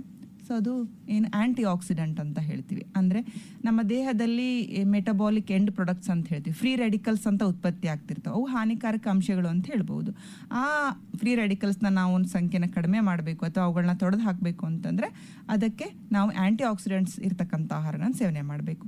ಸೊ ಇಲ್ಲಿ ಈ ವಿವಿಧ ಬಣ್ಣದ ತರಕಾರಿಗಳು, ಹಸಿರು ಇರ್ಬೋದು, ಹಳದಿ ಇರ್ಬೋದು, ಕೆಂಪು ಇರ್ಬೋದು, ಬಿಳಿ ಇರ್ಬೋದು, ಈ ರೀತಿ ನಾವು ವಿವಿಧ ಬಣ್ಣಗಳನ್ನ ನಮ್ಮ ತಟ್ಟೆಯಲ್ಲಿ ಮಿನಿಮಮ್ 5 ತಟ್ಟೆಗಳು, ಈಟ ರೇನ್ಬೋ ಅಂತ ಹೇಳ್ತೀವಿ. ಅಂದ್ರೆ ವಿವಿಧ ಬಣ್ಣಗಳನ್ನ ನಾವು ಸೇವನೆ ಮಾಡಿದಾಗ ನಮ್ಗೆ ಫೈಟೋ ಕೆಮಿಕಲ್ಸ್ ಅಥವಾ ಫೈಟೋ ನ್ಯೂಟ್ರಿಯೆಂಟ್ಸ್ ಅಂತ ಹೇಳ್ತೀವಿ.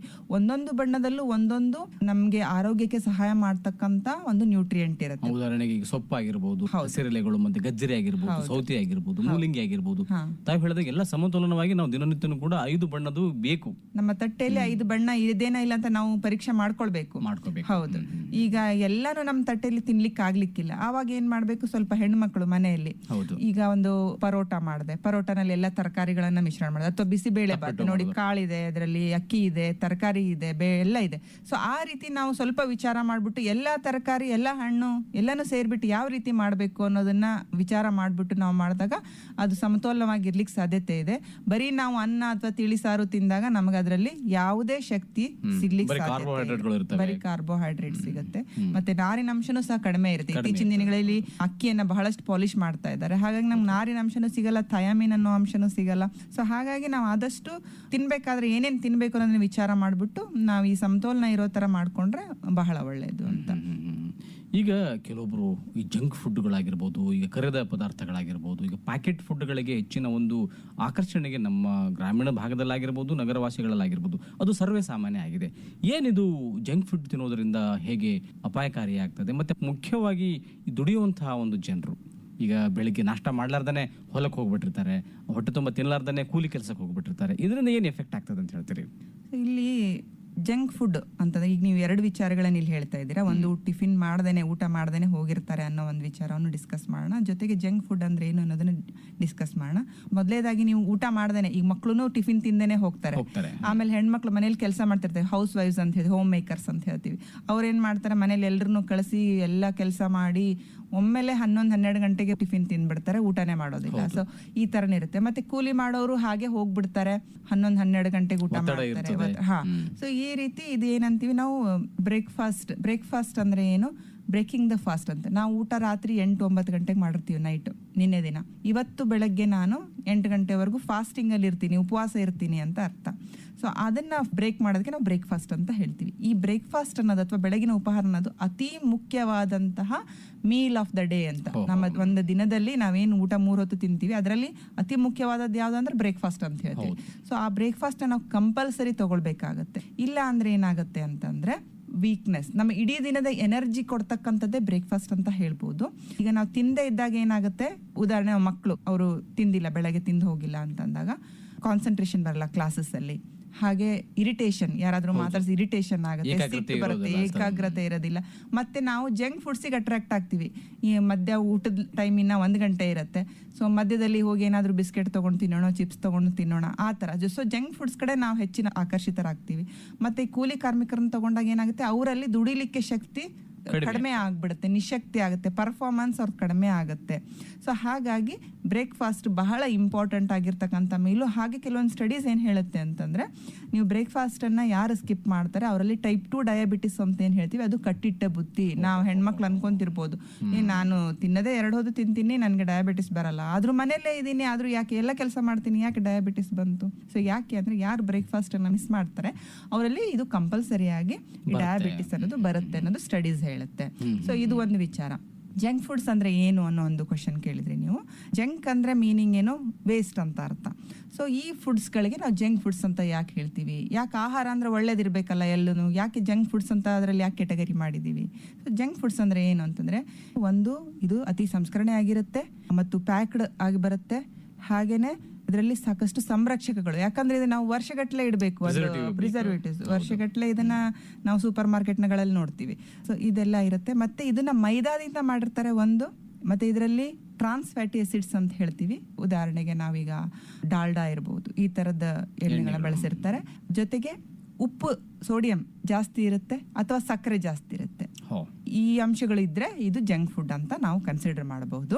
ಹಾಗೇನೆ ಜೊತೆಗೆ ನಾವು ಈ ಬೆವರೇಜಸ್ ಬಂದಾಗ, ಬೆವರೇಜಸ್ ಅಂದ್ರೆ ನಾವೇನ್ ಜ್ಯೂಸ್ಗಳು ಬಾಟಲ್ಸ್ ಗಳಲ್ಲಿ ಕುಡಿತೀವಿ, ಉದಾಹರಣೆ ಕೋಕೋ ಕೋಲಾ, ಪೆಪ್ಸಿ, ಸ್ಪ್ರೈಟ್ ಇರಬಹುದು. ಈ ರೀತಿಯ ಕೆಲವೊಂದು ನಾನು ಹೆಸರು ಹೇಳ್ತಾ ಇದ್ದೀನಿ. ಈ ತರ ಹಲವಾರು ಬಾಟಲ್ಗಳಲ್ಲಿ ಇರ್ತಕ್ಕಂಥದ್ದು ಕಾರ್ಬೋನೇಟೆಡ್, ಅದರಲ್ಲೂ ಕಾರ್ಬೋನೇಟೆಡ್ ಬೆವರೇಜಸ್ ಅಂತ ಹೇಳ್ತೀವಿ. ಇವು ಇತ್ತೀಚಿನ ದಿನಗಳಲ್ಲಿ ಮಕ್ಕಳು, ಇತ್ತೀಚಿನ ದಿನಗಳಿಂದ ಸುಮಾರು ವರ್ಷಗಳಿಂದ, ಒಂದು 10-20 ವರ್ಷಗಳಿಂದನೂ ತುಂಬಾ ಜನ ಆಕರ್ಷಿತರಾಗ್ತಾ ಇದ್ದಾರೆ ಈ ತರದ ಒಂದು ಬೆವರೇಜಸ್ಗೆ. ಸೊ ಇದು ಅತಿ ಹಾನಿಕಾರಕವಾದಂಥದ್ದು ಈ ಬೆವರೇಜಸ್ ಅಂತ ಹೇಳ್ಬೋದು. ಯಾಕೆ ಅಂದ್ರೆ ಇದರಲ್ಲಿ ನೀರು ಬಿಟ್ರೆ ಸಕ್ಕರೆ, ಅತಿ ಹೆಚ್ಚಿನ ಪ್ರಮಾಣದಲ್ಲಿ ಸಕ್ಕರೆಯನ್ನ ಬಳಸಿರ್ತಾರೆ. ಒಂದು ಸಣ್ಣ ಒಂದು ಟಿನ್ನ ನಾನು ಕೋಕೋ ಕೋಲಾ ಅಥವಾ ಪೆಪ್ಸಿ ಈ ತರದ ಒಂದು ಬೆವರೇಜ್ ಅನ್ನು ತಗೊಂಡ್ರೆ ಅದರಲ್ಲಿ ಸುಮಾರು 8-10 ಟೀ ಸ್ಪೂನ್ ಸಕ್ಕರೆಯನ್ನ ಬಳಸಿರ್ತಾರೆ ಅವರು. ಸೊ ಅದ್ರ ಜೊತೆಗೆ ಕೆಫೇನ್ ಅನ್ನ ಬಳಸಿರ್ತಾರೆ, ಹಾಗೆ ಫಾಸ್ಫರಿಕ್ ಆಸಿಡ್ ಬಳಸಿರ್ತಾರೆ, ಕಾರ್ಬನ್ ಡೈಆಕ್ಸೈಡ್ ಬಳಸಿರ್ತಾರೆ. ಸೊ ಇವು ಯಾವುದು ನಮಗೆ ಬೇಕಾಗಿರ್ತಕ್ಕಂಥದ್ದಲ್ಲ, ಎಲ್ಲವೂ ಬೇಡವಾಗಿರ್ತಕ್ಕಂಥ ಅಂಶಗಳೇ.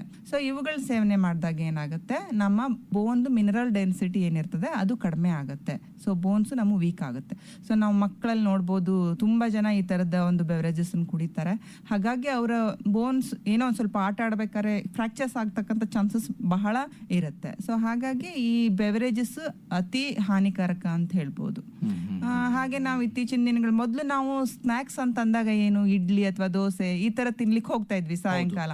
ಆದ್ರೆ ಇತ್ತೀಚೆಗೆ ಏನಾಗಿದೆ, ಪಿಜ್ಜಾ, ಬರ್ಗರ್ ಈ ತರದ ಆಹಾರಗಳು, ಅಥವಾ ಈ KFC ಅಂತ ಹೇಳ್ತೀವಿ, ಫ್ರೈಡ್ ಅಥವಾ ಈ ರೋಸ್ಟೆಡ್ ಚಿಕನ್ಸ್ ಅಂತ ಹೇಳ್ತೀವಿ, ಆ ತರ ಎಲ್ಲ ತಿನ್ಲಿಕ್ಕೆ ಮಕ್ಕಳು ಇಷ್ಟಪಡ್ತಾರೆ. ಸೊ ಇದು ಯಾಕೆ ನಮ್ಗೆ ಬೇಡ ಅಂತ ಅನ್ನೋದಾದ್ರೆ, ಮೊದಲೇದು ಇದು ನ್ಯೂಟ್ರಿಷನ್ ಟ್ರಾನ್ಸಿಷನ್ ಆಗಿದೆ ಅಂತ ಹೇಳ್ಬೋದು. ನಮ್ಮಲ್ಲಿ ಅತಿ ಹೆಚ್ಚು ಬದಲಾವಣೆ ಆಗಿದೆ ಅಂತ. ಸೊ ಮೊದಲು ನಾವು ಆ ತರದ ಇಡ್ಲಿ ದೋಸೆ ತಿಂತಾ ಇದ್ವಿ, ಇತ್ತೀಚೆಗೆ ಆ ತರದ ಮಕ್ಕಳು ಹೊರಗಡೆ ಹೋದಾಗ ಆ ತರ ತಿನ್ನೋದು ಇಷ್ಟಪಡೋದಿಲ್ಲ.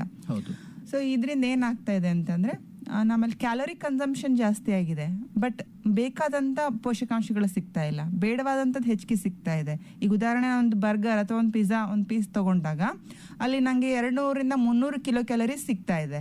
ಸೊ ನನಗೆ ಒಂದು ಹೊತ್ತಿಗೆ ಸಿಗ್ತಕ್ಕಂಥ ಕ್ಯಾಲರೀಸ್ ಅದರಲ್ಲೇ ಸಿಗ್ತಾ ಇದೆ. ಬಟ್ ಅದರಲ್ಲಿ ನನಗೆ ಈ ಮೈಕ್ರೋ ನ್ಯೂಟ್ರಿಯೆಂಟ್ಸು, ಮಿನರಲ್ಸು ಮತ್ತು ವಿಟಮಿನ್ಸ್ ಅದು ಸಿಗ್ತಾ ಇಲ್ಲ, ನಾರು ಸಿಗ್ತಾ ಇಲ್ಲ. ಅತಿ ಮುಖ್ಯವಾದಂಥ ಪೋಷಕಾಂಶ ನಾರು ಅಂತ ಹೇಳ್ಬೋದು, ನಾರು ಸಿಗ್ತಾ ಇಲ್ಲ. ಹೀಗಾದಾಗ ಏನಾಗ್ತಾ ಇದೆ, ಹಲವಾರು ರೋಗಗಳಿಗೆ ನಾವು ಈಡಾಗ್ತಾ ಇದ್ದೀವಿ. ಲೈಫ್ ಸ್ಟೈಲ್ ರಿಲೇಟೆಡ್ ಡಿಸೀಸಸ್ ಅಂತ ಹೇಳ್ತೀವಿ. ಸೊ ಅದು ಯಾವುದು ಅಂತ ನಾವು ನೋಡ್ತಾ ಹೋದಾಗ ಸಕ್ಕರೆ ಕಾಯಿಲೆ, ನಮ್ದು ಡಯಾಬಿಟಿಕ್ ಕ್ಯಾಪಿಟಲ್ ಅಂತ ಹೇಳಿ, ಡಯಾಬಿಟಿಕ್ ಕ್ಯಾಪಿಟಲ್ ಅಂತ ಇದೆ. ಪ್ರತಿ 3ರಲ್ಲಿ ಒಬ್ರಿಗೆ ಡಯಾಬಿಟಿಕ್ ಇದೆ ನಮ್ಮಲ್ಲಿ. ಇವನ್ ನಾವು ಸಣ್ಣ ಒಂದು ವಯಸ್ಸಿನಿಂದನೇ ಶುರುವಾಗ್ತಾ ಇದೆ. ಮೊದಲು ನಾವು ವಯಸ್ಸಾದವ್ರಲ್ಲಿ ಮಾತ್ರ ಕಾಣ್ತಾ ಇದ್ವಿ, ಇತ್ತೀಚಿನ ದಿನಗಳಲ್ಲಿ ಸಣ್ಣ ವಯಸ್ಸಲ್ಲೂ ಡಯಾಬಿಟಿಸ್ ಅಥವಾ ಸಕ್ಕರೆ ಕಾಯಿಲೆ ಕಾಣ್ತಾ ಇದೆ. ಜೊತೆಗೆ BP, ಹೆಚ್ಚಿನ ರಕ್ತದ ಒತ್ತಡ ಅಂತ, ಹೈಪರ್ ಟೆನ್ಷನ್ ಅಂತ ಹೇಳ್ತೀವಿ. ಹಾಗೆ ಕ್ಯಾನ್ಸರ್, ಯಾಕಂತಂದ್ರೆ ಫ್ರೀ ರ್ಯಾಡಿಕಲ್ಸ್ ಜಾಸ್ತಿ ಆಗ್ತದೆ ನಮ್ಮ ಬಾಡಿಯಲ್ಲಿ. ಈ ಏನು ನಾವು ಈ ಫ್ರೈಡ್ ಚಿಕನ್, ರೋಸ್ಟೆಡ್ ಚಿಕನ್ ಅಥವಾ ಫ್ರೈಡ್ ಚಿಪ್ಸ್ ಅದೆಲ್ಲ ತಗೊಳ್ತಾ ಇದೀವಿ, ಅದ್ರಲ್ಲಿ ಏನಾಗ್ತದೆ, ಈ ಗ್ಲೈಕೇಷನ್ ಎಂಡ್ ಪ್ರಾಡಕ್ಟ್ಸ್ ಅಂತ, ಸೊ ಡೈಟ್ರಿ ಏಜಸ್ ಅಂತ ಹೇಳ್ತೀವಿ. ಇದು ಹೊಸ ಕಾನ್ಸೆಪ್ಟ್ ಇತ್ತೀಚೆಗೆ. ಸೊ ಈ ಡೈಟ್ರಿ ಏಜಸ್ ಅನ್ನೋ ಅಂಶಗಳೇನಿದೆ, ಅವು ಎಲ್ಲಿ ನೀರಿನಂಶ, ಯಾವ ಆಹಾರದಲ್ಲಿ ನೀರಿನಂಶ ಕಮ್ಮಿ ಇರುತ್ತೆ ಅದರಲ್ಲಿ ಈ ಡೈಟ್ರಿ ಏಜಸ್ ಜಾಸ್ತಿ ಇರುತ್ತೆ. ಆ ಡೈಟ್ರಿ ಏಜಸ್ ಯಾವ್ದ್ರಲ್ಲಿ ಜಾಸ್ತಿ ಇರುತ್ತೆ ಅಂತ ಆಹಾರ ನಾವು ಹೆಚ್ಚಿಗೆ ಸೇವನೆ ಮಾಡಿದಾಗ ಏನಾಗುತ್ತೆ, ನಮ್ಮಲ್ಲಿ ಕ್ಯಾನ್ಸರ್ ಅಥವಾ ಸಕ್ಕರೆ ಕಾಯಿಲೆ, ಈ ರೀತಿಯ ಲೈಫ್ ಸ್ಟೈಲ್ ರಿಲೇಟೆಡ್ ಡಿಸೀಸಸ್ ಅಂತ ಹೇಳ್ತೀವಿ, ಅವು ಅತಿ ಸರ್ವೇ ಸಾಮಾನ್ಯವಾಗಿ ಬರುತ್ತೆ. ಹಾಗಾಗಿ ಬಾರ್ಬೆಕ್ಯೂ ಚಿಕನ್ ಅಂತ ಹೇಳ್ತೀವಿ, ಚಿಪ್ಸ್ ಇರ್ಬೋದು, ಈ ತರ ಯಾವುದು ಅತಿ ಹೆಚ್ಚು ರೋಸ್ಟ್ ಮಾಡಿರ್ತೀವಿ, ಫ್ರೈ ಮಾಡಿರ್ತೀವಿ, ಅದು ನಮಗೆ ಒಳ್ಳೇದಲ್ಲ ಅಂತ ಹೇಳ್ಬೋದು. ತುಂಬಾ ಒಳ್ಳೆಯದು ಮೇಡಮ್. ಮುಖ್ಯವಾಗಿ ಎಲ್ಲದಕ್ಕೂ ಮೂಲ ನಾವು ಸೇವಿಸ್ತಕ್ಕಂಥ ಒಂದು ಆಹಾರ. ನಮ್ಮ ಆಹಾರ ಉತ್ತಮವಾಗಿತ್ತು ಅಂತಂದ್ರೆ ನಮ್ಮ ಬದುಕು ಕೂಡ ಉತ್ತಮವಾಗಿರ್ತದೆ. ಮುಖ್ಯವಾಗಿ ನಾವು ಕಾಯಿಲೆಗಳಿಂದ ದೂರವಾಗಿರುವಂಥದ್ದು ಮುಖ್ಯವಾಗಿ ಆಹಾರದ ಮೇಲೆ ಅವಲಂಬನೆ ಆಗಿರ್ತದೆ. ಏನ್ ಹೇಳ್ತೀರಿ, ಯಾವ ಆಹಾರಗಳನ್ನ ಸೇವಿಸಬೇಕು, ಯಾವ ಆಹಾರಗಳನ್ನ ನಾವು ಆದಷ್ಟು ಕಡಿಮೆ ಮಾಡಬೇಕು ಅಂತ ಒಂದು ವಿಚಾರವನ್ನ ಇಲ್ಲಿ ನಾವು ವಲ್ನರೇಬಲ್ ಗ್ರೂಪ್ಸ್ ಅಂತ ಹೇಳ್ತೀವಿ. ವಲ್ನರೇಬಲ್ ಅಂದ್ರೆ ಸ್ವಲ್ಪ ಸೂಕ್ಷ್ಮವಾಗಿರ್ತಕ್ಕಂಥವ್ರು ಯಾರು, ಮಕ್ಕಳು, ಗರ್ಭಿಣಿ ಸ್ತ್ರೀಯರು ಅಂದ್ರೆ ಲ್ಯಾಕ್ಟೇಟಿಂಗ್ ಮದರ್ಸ್, ಲ್ಯಾಕ್ಟೇಟಿಂಗ್ ಅಂದ್ರೆ ಹಾಲು ಉಣಿಸ್ತಕ್ಕಂಥ ಬಾಣಂತಿಯರು, ಪ್ರೌಢಾವಸ್ಥೆ ಹೆಣ್ಮಕ್ಳು. ಸೊ ಇವ್ರನ್ನ ವಲ್ನರೇಬಲ್ ಗ್ರೂಪ್ಸ್ ಅಂತೀವಿ. ಜೊತೆಗೆ ವಯಸ್ಸಾದಂಥವ್ರು, ಏಜ್ಡ್ ಪೀಪಲ್, ಸೊ ಇವ್ರನ್ನ ವಲ್ನರೇಬಲ್ ಗ್ರೂಪ್ಸ್ ಅಂತ ಹೇಳ್ತೀವಿ. ಇವ್ರಿಗೆ ನಾವು ಅತಿ ಹೆಚ್ಚು ಗಮನ ಕೊಡಬೇಕು ಅಂತ ಆವಾಗಲೇ ನಾವು ಡಿಸ್ಕಸ್ ಮಾಡಿದ್ವಿ. ಸೊ ಇಲ್ಲಿ ನಾವು ಯಾರ್ಯಾರಿಗೆ ಯಾವ್ಯಾವ ರೀತಿ ಆಹಾರ ಕೊಟ್ಟರು ಒಳ್ಳೆಯದು ಅನ್ನೋದನ್ನ ಇಲ್ಲಿ ಡಿಸ್ಕಸ್ ಮಾಡೋಣ. ಸೊ ಇಲ್ಲಿ ನಾವು ಮಕ್ಕಳು ಅಂದ ತಕ್ಷಣ ಈಗ ಯಾವ ರೀತಿ ನಮಗೆ ದೊಡ್ಡವರಿಗೆ ಎಲ್ಲ ಆಹಾರನೂ ಮುಖ್ಯನೋ ಅದೇ ರೀತಿ ಮಕ್ಕಳಿಗೂ ಸಹ ಎಲ್ಲ ಆಹಾರ ಮುಖ್ಯ. ಅದರಲ್ಲೂ ಪ್ರೋಟೀನ್ ಇರ್ತಕ್ಕಂಥ ಆಹಾರ ಅತಿ ಮುಖ್ಯ. ಹಾಗಾಗಿನೇ ನೀವು ನೋಡಿರ್ಬೋದು, ಅಂಗನವಾಡಿ ಶಾಲೆಗಳಲ್ಲಿ ಮಿಡ್ ಡೇ ಮೀಲ್ ಕೊಡ್ತಾ ಇದ್ದಾರೆ, ಮೊಟ್ಟೆ ಕೊಡ್ತಾ ಇದ್ದಾರೆ, ಚಿಕ್ಕಿ ಕೊಡ್ತಾ ಇದ್ದಾರೆ. ಸೊ ನಾವು ಆ ಮೊಟ್ಟೆಯನ್ನ ಆ ಮಗುವಿಗೆ ಹೋಗೋ ಥರ ನಾವು ಗಮನ ವಹಿಸಬೇಕು. ನಾವು ಅಂಗನವಾಡಿಗಳಲ್ಲಿ ನಿಮ್ಗೆ ಏನು ಮಕ್ಳಿಗೆ ಕೊಡ್ತಾ ಇದ್ದಾರೆ ಆ ಮೊಟ್ಟೆನ ಆ ಮಗು ತಿನ್ಬೇಕು, ಆ ರೀತಿ ನೀವು ಗಮನ ವಹಿಸ್ಬೇಕು ತಾಯಂದಿರಾಗಿ. ಹಾಗೆ ಶಾಲೆ ಇದ್ದಾಗ ಮೊಟ್ಟೆ ಕೊಡ್ತಾರೆ, ಶಾಲೆ ಇಲ್ಲದೆ ಇರೋ ಸಮಯದಲ್ಲಿ ಮನೆಯಲ್ಲಿ ನಾವು ಮೊಟ್ಟೆನ ಕೊಡ್ಬೇಕು. ನಾವೊಂದು ಚಿಪ್ಸ್ ಅಥವಾ ಬಿಸ್ಕೆಟ್ ತಗೊಂಡ್ ಬರ್ಲಿಕ್ಕೆ ಹೋಗ್ತೀವಿ, 10 ರೂಪಾಯಿ ಆದ್ರೂ ನಾವು ಅದಕ್ಕೆ ಕೊಡ್ತೀವಿ. 1 ಅಥವಾ 2 ಮೊಟ್ಟೆನ ನಾವು 10 ರೂಪಾಯಲ್ಲಿ ತಗೊಂಡ್ ಬರ್ಬಹುದು. ಸೊ ಹಾಗಾಗಿ ಮೊಟ್ಟೆ ಪರಿಪೂರ್ಣ ಆಹಾರ ಅಂತ ಹೇಳ್ತೀವಿ, ಮತ್ತು ಅದರಲ್ಲಿ ಅತಿ ಹೆಚ್ಚಿನ ಪ್ರೋಟೀನ್ಸ್ ಇರುತ್ತೆ, ಎಲ್ಲ ಅಮೈನೋ ಆಮ್ಲಗಳಿರುತ್ತೆ. ನಾವು ತಿಂದಾಗ ಪರಿಪೂರ್ಣವಾಗಿ ನಮ್ಮ ದೇಹದೊಳಗದು ಡೈಜೆಸ್ಟ್ ಆಗುತ್ತೆ, ಅಬ್ಸಾರ್ಬ್ ಆಗುತ್ತೆ. ಹಾಗಾಗಿ ಮೊಟ್ಟೆನ ಪ್ರತಿನಿತ್ಯ ಮಗುವಿಗೆ ನಾವು ಕೊಡಬೇಕಾಗತ್ತೆ. ಹಾಗೆ ನಾವು ಪ್ರೌಢಾವಸ್ಥೆ ಹೆಣ್ಮಕ್ಳು ಬಂದಾಗ ನಾವು ಹೆಣ್ಮಗುವಿಗೆ ಕಬ್ಬಿಣಾಂಶ ಇರ್ತಕ್ಕಂಥ ಹೆಚ್ಚಿನ ಆಹಾರ ಕೊಡಬೇಕಾಗತ್ತೆ. ಉದಾಹರಣೆಗೆ ಬೆಲ್ಲದ ಆಹಾರ ಇರಬಹುದು, ಸೊಪ್ಪು ತರಕಾರಿ ಇರ್ಬೋದು. ಅದರಲ್ಲೂ ನುಗ್ಗೆ ಸೊಪ್ಪು ಅಂತ ಏನು ಹೇಳ್ತೀವಿ, ನುಗ್ಗೆ ಸೊಪ್ಪು, ನಾವು ನುಗ್ಗೆಕಾಯಿ ತಿನ್ಲಿಕ್ಕೆ ಎಲ್ಲರೂ ಇಷ್ಟಪಡ್ತೀವಿ, ಆದರೆ ನುಗ್ಗೆ ಸೊಪ್ಪನ್ನ ನೆಗ್ಲೆಕ್ಟ್ ಮಾಡ್ತೀವಿ. ಮನೆ ಹತ್ರನೇ ಗಿಡ ಇದ್ರೂ ಸಹ ತಿನ್ನೋದಿಲ್ಲ. ಹಾಗಾಗಿ ನುಗ್ಗೆ ಸೊಪ್ಪನ್ನ ನಾವು ಸೇವನೆ ಮಾಡೋದು ಅತಿ ಮುಖ್ಯ. ವಾರಕ್ಕೆ ಒಂದಿನ ಆದ್ರೂ ನುಗ್ಗೆ ಸೊಪ್ಪನ್ನ ಸೇವನೆ ಮಾಡಬೇಕು. ಅವಲಕ್ಕಿಯಲ್ಲಿ ನಮಗೆ ಕಬ್ಬಿಣಾಂಶ ಜಾಸ್ತಿ ಇರುತ್ತೆ. ಖರ್ಜೂರ ಅಂತ ಹೇಳ್ತೀವಿ, ಖರ್ಜೂರ ಮತ್ತು ದ್ರಾಕ್ಷಿ, ಒಣ ಹಣ್ಣುಗಳು ಅವುಗಳಲ್ಲಿ ಇರುತ್ತೆ. ಸೊ ನಿಮ್ಗೆ ಏನೇ ಕೊಡ್ಲಿಕ್ಕೆ ಆಗ್ಲಿಕ್ಕೂ ಸಹ ಪ್ರತಿನಿತ್ಯ ಆ ಹೆಣ್ಮಗುಗೆ 1 ಮುಷ್ಟಿಯಷ್ಟು ಹುರಿದ ಶೇಂಗಾ ಮತ್ತು ಒಂದಿಷ್ಟು ಬೆಲ್ಲ ಇಷ್ಟು ಕೊಟ್ಟರು ಸಹ ಆ ಹೆಣ್ಮಗಿಗೆ ಕಬ್ಬಿಣಾಂಶ ಮತ್ತು ಪ್ರೋಟೀನ್ ಅಂಶ ಹೌದು ಸಿಗುತ್ತೆ. ಸೊ ಈ ಅಂಶಗಳನ್ನ ನಾವು ಗಮನದಲ್ಲಿ ಇಟ್ಕೋಬೇಕು. ಜೊತೆಗೆ ಆಳವೆ ಅನ್ನೋ ಒಂದು ಬೀಜ ಬರುತ್ತೆ, ಈ ಅಂಟಿನ ಉಂಡೆಯಲ್ಲಿ ನಾವು ಬಳಸ್ತೀವಿ, ಅದರಲ್ಲಿ ಅತಿ ಹೆಚ್ಚು ಕಬ್ಬಿಣಾಂಶ ಇರ್ತಕ್ಕಂಥದ್ದು. ಹಾಗಾಗಿ ಈ ನಾವು ಧಾರವಾಡ ಅಥವಾ ಹುಬ್ಳಿ ಕಡೆ ಎಲ್ಲ ಹೋದಾಗ ಈ ಆಳವೆ ಬೀಜನ ಈ ಮೆನಾರ್ಕೆ ಯಾರು ಋತುಮತಿ ಆಗಿರ್ತಾರೆ ಹೆಣ್ಮಗು ಮತ್ತು ಬಾಣಂತಿ, ಆ ತಾಯಿಗೆ ಏನ್ ಮಾಡ್ತಾರೆ, ಅದನ್ನ ಬೆಳಗ್ಗೆ ಟೀ ಕಾಫಿ ಕೊಡೋದಿಲ್ಲ, ಅದನ್ನೇ ನೆನೆಸ್ಬಿಟ್ಟು ಕುದಿಸಿ ಬೆಲ್ಲ ಹಾಕ್ಬಿಟ್ಟು ಕೊಡ್ತಾರೆ. ಇದು ಅತಿ ಒಳ್ಳೆಯ ಅಭ್ಯಾಸ ಅಂತ ಹೇಳ್ಬೋದು. ಹಿರಿಯರಿಗೆ ಗೊತ್ತಿತ್ತೋ ಗೊತ್ತಿಲ್ಲದೇನೋ, ಬಟ್ ಇದು ಒಳ್ಳೆ ಅಭ್ಯಾಸ. ಆ ಆಳವೆ ಬೀಜ ಎಲ್ಲ ಕಡೆನೂ ಸಿಗುತ್ತೆ, ಅದು ಅತಿ ಹೆಚ್ಚು ಐರನ್ ಅಂಶ ಇರತಕ್ಕಂಥದ್ದು. ಅದನ್ನ ನಾವು ಕೊಡ್ತಕ್ಕಂಥ ಒಂದು ಅಭ್ಯಾಸನ ನಾವು ಮಾಡ್ಬೇಕಾಗತ್ತೆ. ಹಾಗೆ ನಾವು ಗರ್ಭಿಣಿ ಸ್ತ್ರೀಗೆ ಬಂದಾಗ ಸೊ ಆ ತಾಯಿಗೆ ನಾವು ಮೊದಲನೇ ದಿನದಿಂದನೇ ಕೇರ್ ಕೊಡಬೇಕು. ಸಾಮಾನ್ಯವಾಗಿ ಬೇರೆ ದೇಶಗಳಲ್ಲಿ ಗರ್ಭಿಣಿ ಆಗೋದಕ್ಕಿಂತ 3 ತಿಂಗಳು ಮುಂಚೆಯಿಂದನೇ ಅವರು ಪ್ರಿಪೇರ್ ಆಗ್ತಾರೆ. ಆದ್ರೆ ನಮ್ಮಲ್ಲಿ ಅಷ್ಟೊಂದು ಇನ್ನೂ ತಿಳುವಳಿಕೆ ಬಂದಿಲ್ಲ. ಹಾಗಾಗಿ ಗರ್ಭಿಣಿ ಆದ ನಂತರ ಆದ್ರೂ ನಾವು ಎಲ್ಲ ಆಹಾರಗಳನ್ನು ಸೇವನೆ ಮಾಡೋ, ಸೊಪ್ಪು ಸದೆಗಳನ್ನ ಹೆಚ್ಚಿಗೆ ತಿಂತಕ್ಕಂತ ಒಂದು ಅಭ್ಯಾಸನ ಮಾಡಿಕೊಂಡ್ರೆ ಒಳ್ಳೆಯದು. ಹಾಗೆ ಗರ್ಭಿಣಿ ಇದ್ದಾಗ ನಮ್ಮಲ್ಲಿ ಒಂದು ಸಾಮಾನ್ಯವಾಗಿ ಒಂದು ಮೂಢನಂಬಿಕೆ ಸಹ ಇಲ್ಲಿದೆ. ಏನು ಅಂತ ನಾವು ನೋಡೋದಾದ್ರೆ, ಈಗ ಗರ್ಭಿಣಿ ಆದಾಗ ತಾಯಿಗೆ ಐರನ್ ಫಾಲಿಕ್ ಆಸಿಡ್ ಮಾತ್ರೆನ ಕೊಡ್ತಾರೆ. ಈ ಐರನ್ ಫಾಲಿಕ್ ಆಸಿಡ್ ನಮ್ಗೆ ಆಹಾರದಲ್ಲೇ ಇರುತ್ತೆ, ಅದು ನಾವು ಆಹಾರ ತಿಂತಾ ಇಲ್ಲ ಅಂತೇಳಿ ಸಪ್ಲಿಮೆಂಟ್ಸ್ ರೂಪದಲ್ಲಿ, ಮಾತ್ರೆ ರೂಪದಲ್ಲಿ ಕೊಡ್ತಾರೆ. ಮತ್ತೆ ಕ್ಯಾಲ್ಸಿಯಂ 3 ತಿಂಗಳಾದ್ಮೇಲೆ ಮತ್ತೆ ಕ್ಯಾಲ್ಸಿಯಂ ಅದೆಲ್ಲ ಕೊಡ್ಲಿಕ್ಕೆ ಸ್ಟಾರ್ಟ್ ಮಾಡ್ತಾರೆ ವೈದ್ಯರು. ಎಲ್ಲಾ PHCಗಳಲ್ಲೂ ಕೊಡ್ತಾರೆ, ಎಲ್ಲಾ ಕಡೆನೂ ಈ ಮಾತ್ರೆನ ಪ್ರೈವೇಟ್ ಹಾಸ್ಪಿಟಲ್ ಕೊಡ್ತಾರೆ ಕಂಪಲ್ಸರಿ. ಆದ್ರೆ ನಮ್ಮ ಹೆಣ್ಮಕ್ಳು ಏನ್ ಮಾಡ್ತಾರೆ, ತಗೊಂಡ್ ಬರ್ತಾರೆ, ಅದನ್ನ ತಗೊಂಡ್ ಬಂದು ತಗೊಳ್ಳೋದಿಲ್ಲ. ಯಾಕೆ ಅಂತ ನಾನು ಪ್ರತಿ ಒಂದು ಹಳ್ಳಿಗೆ ಹೋದಾಗ ಕೇಳಿದಾಗ ಏನು ಅವ್ರ ಉತ್ತರ ಏನು ಅಂತಂದ್ರೆ, ಮನೆಗೆ ತಗೊಂಡು ಹೋಗ್ತೀವಿ, ಮನೇಲಿ ಅಜ್ಜಿ ಇದ್ದಾರೆ ಅಥವಾ ಅಮ್ಮ ಇದ್ದಾರೆ, ಅತ್ತೆ ಇದ್ದಾರೆ, ಅವ್ರೇನು ಹೇಳಿದ್ರು, ನೀನು ಅದು ಮಾತ್ರೆ ತಗೋಬೇಡ, ತಗೊಂಡ್ರೆ ಆ ಮಗು ದೊಡ್ಡದಾದ್ರೆ ನಿಮ್ಗೆ ಅದು ಡೆಲಿವರಿ ನಾರ್ಮಲ್ ಆಗಲ್ಲ. ಸೊ ಇದು ಒಂದು ಅತಿ ಒಂದು ಮೂಢನಂಬಿಕೆ ಅಂತ ಹೇಳ್ಬೋದು. ಈ ಮೂಢನಂಬಿಕೆನ ನಮ್ಮಿಂದ ಹೊರಗೆ ಹಾಕಬೇಕು. ಸೊ ಮಗು ಆರೋಗ್ಯವಂತವಾಗಿದ್ರೆ ನಮಗೆ ಇನ್ನೂ ಒಳ್ಳೆಯದು, ಹೆಚ್ಚಿನ ತೂಕ ಇದ್ರೆ ಇನ್ನೂ ಒಳ್ಳೆಯದು. 2.5 ರಿಂದ 3 kg ನಾರ್ಮಲ್ ತೂಕ ಅಂತೀವಿ. ಅದಕ್ಕಿಂತ ಹೆಚ್ಚು 4 kg ವರೆಗೂ ಇರಬಹುದು ಮಗು. 4 kg ಇದ್ರೂ ಸಹ ನಾರ್ಮಲ್ ಡೆಲಿವರಿ ಆಗಕ್ಕೆ ಸಾಧ್ಯ. ಸಿಸರಿನ್ ಆಗಿದೆ ಅಂದ ತಕ್ಷಣ ಅದು ಮಾತ್ರೆ ತಗೊಂಡಿದ್ದಕ್ಕೆ ಅನ್ನೋ ಒಂದು ಪರಿಕಲ್ಪನೆ ಇರಬಾರದು ಅಂತ ಹೇಳಿ, ಆ ಮಾತ್ರೆ ತಗೊಳ್ಳದೆ ಹೋದ್ರೆ ಏನಾಗುತ್ತೆ, ಫಾಲಿಕ್ ಆಸಿಡ್ ಅನ್ನೋ ಒಂದು ಮಾತ್ರೆ, ಫೊಲೇಟ್ ಅನ್ನೋ ಒಂದು ನ್ಯೂಟ್ರಿಯೆಂಟ್, ಅದು ಆ ನ್ಯೂಟ್ರಿಯೆಂಟ್ ಸೊಪ್ಪುಗಳಲ್ಲಿರುತ್ತೆ. ಅದು ತಗೊಂಡಿಲ್ಲ ಅಂತಂದಾಗ ಏನಾಗತ್ತೆ ಅಂತಂದ್ರೆ, ಆಹಾರದಲ್ಲೂ ತಗೊಳ್ತಾ ಇಲ್ಲ ಅವಳು, ಮಾತ್ರೆನೂ ತಗೊಂಡಿಲ್ಲ ಅಂತಂದಾಗ ಆ ಮಗುವಿನ ಬೆನ್ನು ಹುರಿ ಅಂತ ಏನ್ ಹೇಳ್ತೀವಿ ಅದು ಬೆಳೆಯೋದಿಲ್ಲ. ನ್ಯೂರಲ್ ಟ್ಯೂಬ್ ಡಿಫೆಕ್ಟ್ ಅಂತ, ಬೆನ್ನು ಹುರಿ ಮತ್ತು ಮೆದುಳು ಬೆಳೆಯೋದೇ ಇಲ್ಲ ಮಗುವಿಂದ. 5 ತಿಂಗಳ ನಂತರ ಮಗುವನ್ನ ಹೊರಗೆ ತೆಗಿಲಾಗುತ್ತೆ. ಸೊ ಈ ರೀತಿ ನಮ್ಮ ದೇಶದಲ್ಲಿ ಸರ್ವೇ ಸಾಮಾನ್ಯವಾಗಿರ್ತಕ್ಕಂಥ ತೊಂದರೆ ಇದು. ಸೊ ಮಗು ಸತ್ತು ಹುಟ್ಟಿತು ಅಂತ ಹೇಳ್ತಾರೆ, ಅಥವಾ ಕಡಿಮೆ ತೂಕದ ಮಗು ಹುಟ್ಟಿತು, ಅಥವಾ ಮಗುನ ತೆಗೆದ್ಬಿಟ್ರು. ಇದೆಲ್ಲ ತೊಂದರೆಗಳು ಯಾಕೆ ಬರ್ತಾ ಇದೆ? ನಮ್ಮ ಪೌಷ್ಟಿಕಾಂಶ ನಮ್ಮ ಆಹಾರದಲ್ಲಿ ಇಲ್ಲ, ಮತ್ತು ಈ ನಾವು ಸಪ್ಲಿಮೆಂಟ್ಸ್ ಅನ್ನ ಕೊಡ್ತಾ ಇರ್ತಾರೆ, ಆ ಸಪ್ಲಿಮೆಂಟ್ಸ್ನು ಸರಿಯಾಗಿ ತಗೊಳ್ತಾ ಇಲ್ಲ. ಹಾಗಾಗಿ ಈ ತೊಂದರೆ ಬರುತ್ತೆ. ಹಾಗೆ ನಂತರ ನಾವು ಬಾಣಂತಿ ಬಂದಾಗ ಸಹ ಅವಳಲ್ಲಿ ಹಾಲಿನ ಉತ್ಪಾದನೆ ಜಾಸ್ತಿ ಬೇಕಾಗುತ್ತೆ. ಹಾಗಾಗಿ ಅವಳು ಹೆಚ್ಚಿಗೆ ಕ್ಯಾಲ್ಸಿಯಂ ಇರ್ತಕ್ಕಂಥ ಆಹಾರಗಳು, ಕಬ್ಬಿಣಾಂಶ ಇರ್ತಕ್ಕಂಥ ಆಹಾರಗಳನ್ನು ಸೇವನೆ ಮಾಡಬೇಕಾಗತ್ತೆ. ಇನ್ ಕೇಸ್ ಆ ತಾಯಿ ಸೇವನೆ ಮಾಡಿಲ್ಲ ಅಂತಂದ್ರೆ ಏನಾಗುತ್ತೆ, ಹಾಲಂತೂ ಉತ್ಪಾದನೆ ಆಗಲೇಬೇಕಲ್ಲ, ಅವಳ ದೇಹದಲ್ಲಿರ್ತಕ್ಕಂಥ ಕ್ಯಾಲ್ಸಿಯಂನ ಬಳಸ್ಬಿಟ್ಟು ದೇಹ ಹಾಲನ್ನು ಉತ್ಪತ್ತಿ ಮಾಡುತ್ತೆ. ಆವಾಗ ಅವಳಿಗೆ ಕೊರತೆ ಆಗುತ್ತೆ. ಈಗ ನಾವು ಸರ್ವೇ ಸಾಮಾನ್ಯವಾಗಿ 40 ವರ್ಷದ ನಂತರ ಅಥವಾ ಋತುಬಂಧ ಆದ ನಂತರ ಹೆಣ್ಮಕ್ಳಲ್ಲಿ ಮೊಣಕಾಲು ನೋವು ಅದೆಲ್ಲ ಸಾಮಾನ್ಯವಾಗಿ ಕಂಡು ಬರುತ್ತೆ.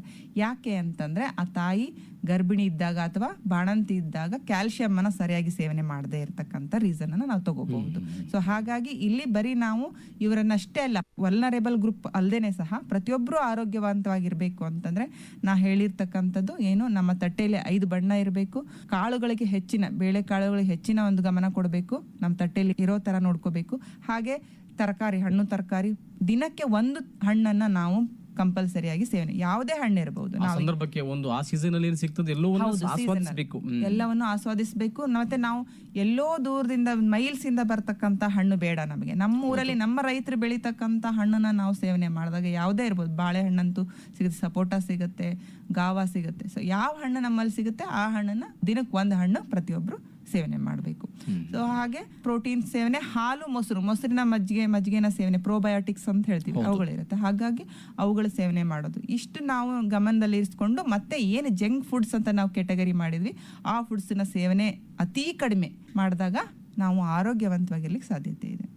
ಒಳ್ಳೆದು ಮೇಡಮ್, ಬಹಳಷ್ಟು ಸವಿಸ್ತಾರವಾಗಿ ನಮ್ಮ ಜೀವನ ಶೈಲಿ ಚೆನ್ನಾಗಿರ್ಬೇಕಪ್ಪ ಅಂತಂದ್ರೆ ಒಳ್ಳೆಯ ಆಹಾರ ಬಹಳ ಮಹತ್ವದ್ದು ಎಂಬಂಥ ಒಂದು ವಿಚಾರವನ್ನು ಸವಿಸ್ತಾರವಾಗಿ ಹೇಳಿದ್ರಿ. ಮುಖ್ಯವಾಗಿ ನಮ್ಮ ಗ್ರಾಮೀಣ ಭಾಗದಂತಹ ಒಂದು ಪ್ರದೇಶದಲ್ಲಿ ಮಹಿಳೆಯರಾಗಿರ್ಬೋದು, ತಾವು ಹೇಳಿದಂಗೆ ಹಾಲುಣಿಸುವಂಥ ತಾಯಿಯರಂದರಾಗಿರ್ಬೋದು, ಅಥವಾ ಕಿಶೋರಾವಸ್ಥೆಯಲ್ಲಿರುವಂತಹ ಒಂದು ಮಹಿಳೆಯರಾಗಿರ್ಬೋದು, ವೈಯಕ್ತಿಕ ಆರೋಗ್ಯದ ಕಡೆ ಹೆಚ್ಚಿನ ಒಂದು ಗಮನವನ್ನು ಕೊಡಬೇಕು. ಅಂತಂದ್ರೆ ಬೆಳೆಯುವ ಸಿರಿ ಮೊಳಕೆಯಲ್ಲಿ ಹೇಗೆ ಒಂದು ಒಳ್ಳೆಯ ಆಹಾರವನ್ನು ನಮ್ಮ ಮಹಿಳೆಯರು ತೆಗೆದುಕೊಂಡಾಗ ಒಂದು ಸದೃಢ ಮಗು ನಮ್ಮ ಸಮಾಜಕ್ಕೆ ಲಭ್ಯ ಆಗ್ತದೆ, ಅದರ ಒಂದು ಉತ್ಪಾದನಾ ಶಕ್ತಿ ಹೆಚ್ಚಾಗ್ತದೆ. ಆದ್ದರಿಂದ ಒಳ್ಳೆಯ ಆರೋಗ್ಯವಂತ ಸಮಾಜವನ್ನು ನಾವು ಎಕ್ಸ್ಪೆಕ್ಟ್ ಮಾಡಲಿಕ್ಕೆ ಸಾಧ್ಯ ಇದೆ. ಆದ್ದರಿಂದ ತಾವು ಹೇಳುವಂತಹ ಒಂದು ವಿಚಾರಗಳನ್ನು ನಮ್ಮ ಗ್ರಾಮೀಣ ಭಾಗದ ಮಹಿಳೆಯರಾಗಿರ್ಬೋದು, ಅಥವಾ ದುಡಿಯುವ ಜನರಾಗಿರ್ಬೋದು, ಹಾಗೆಯೇ ನಗರವಾಸಿಗಳು ಕೂಡ ಸಾಕಷ್ಟು ಇತ್ತೀಚೆಗೆ ಸಮಸ್ಯೆಗಳಿಂದ ಬಳಲ್ತಾ ಇದ್ದಾರೆ. ಒಂದು ಅಧಿಕ ರಕ್ತದೊತ್ತಡ ಆಗಿರ್ಬೋದು, ಅಥವಾ ಈ ಒಂದು ಸಕ್ಕರೆ ಕಾಯಿಲೆ ಆಗಿರ್ಬೋದು, ಅಥವಾ ದಡೂತಿ ದೇಹದ ಒಂದು ಆಕೃತಿಯನ್ನ ಹೊಂದಿದುವಂತಾಗಿರ್ಬೋದು, ಜೀವನ ಶೈಲಿಯಿಂದ, ಆಹಾರ ಪದ್ಧತಿಯಿಂದ ಸಾಕಷ್ಟು ಬದಲಾವಣೆ ಮಾಡಲಿಕ್ಕೆ ಸಾಧ್ಯ ಇದೆ. ತಾವು ಹೇಳಿದಂಥ ವಿಚಾರವನ್ನ ನಮ್ಮ ಶ್ರೋತೃ ಬಾಂಧವರು ಕೇಳಿ ಒಂದು ಒಳ್ಳೆಯ ಆಹಾರ ಪದ್ಧತಿಯನ್ನ ಅಳವಡಿಸಿಕೊಳ್ಳಿ ಅಂತ ಹೇಳ್ತಾ ಮಾಹಿತಿಯನ್ನು ಹಂಚಿಕೊಂಡಿದ್ದಕ್ಕೆ ತಮಗೆ ಎಲ್ಲ ಕೇಳುಗರ ಪರವಾಗಿ ಧನ್ಯವಾದಗಳು ಮೇಡಮ್. ನಮಸ್ಕಾರ. ನಮಸ್ಕಾರ. ಇದುವರೆಗೆ ಆರೋಗ್ಯಕರ ಜೀವನಕ್ಕಾಗಿ ಆಹಾರ ಪದ್ಧತಿಗಳು ಈ ಕುರಿತು ಗೃಹ ವಿಜ್ಞಾನಿಗಳಾದಂತಹ ಡಾಕ್ಟರ್ ಶಿಲ್ಪಾ ಅವರೊಂದಿಗೆ ಸಂದರ್ಶನವನ್ನು ಕೇಳಿದಿರಿ. ಸಂದರ್ಶಕರು ಅಮರೇಶ್ ಆಶಿಹಾಳ್.